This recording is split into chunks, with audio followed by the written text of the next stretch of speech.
Well, I was born in the big city of Toronto, moved out of there when I was about 3 or 4 to just outside of Sudbury.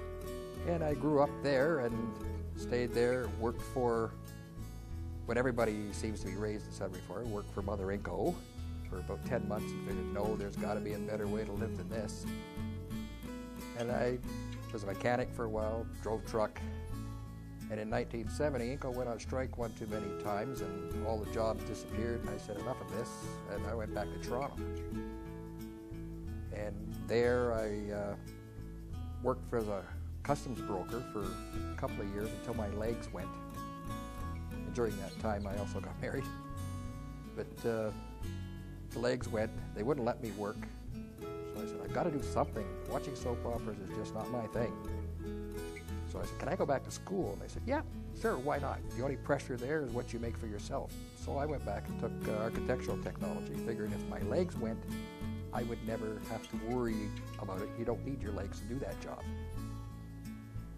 I got out of school, graduated in '74, and got on with the Ontario government, with the Ontario Housing Corporation, and never ever went and did any architectural technology at all. I was a property manager from day one there, and I moved to other ministries within the provincial government, and was a property manager for the provincial government for just under 30 years. 15 years with housing. That was in public housing in Toronto. I'm sure everybody's heard somehow of the Jane Finch corridor. And that's where I cut teeth with the government. And I missed that job. I missed being shot at, attacked and that, but it was interesting. Never a dull day. When I got out of that and came with government services in the north, what have I done? This is boring. I retired in 2001, still in Kemptville, just out south of Ottawa, and got involved in shadowing local politics, which has become sort of a passion which annoys my wife to no end at times.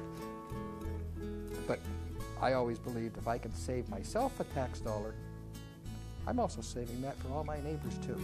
The passion I have is accessibility issues. I was on a county accessibility committee down there. I was on the municipal one down there. I'm on the municipal one here, and I'm now on the provincial committee for Elections Ontario. And it is an issue that I take seriously. Having almost ended up in a wheelchair once, I can appreciate some of the things, but it's a learning process. Like people think you say the word disability, you see a wheelchair. But there's all kinds of others. There's varying degrees of hearing loss, varying degrees of sight impairment, varying degrees of perceptual. And you learn as you go along, and you start to appreciate what the other person has to go through. And then I try to push other people to wake up, because there but for the grace of God go I tomorrow. You've got to, it's not a matter we have to spend all this money to make something. These are people, and it could be you tomorrow.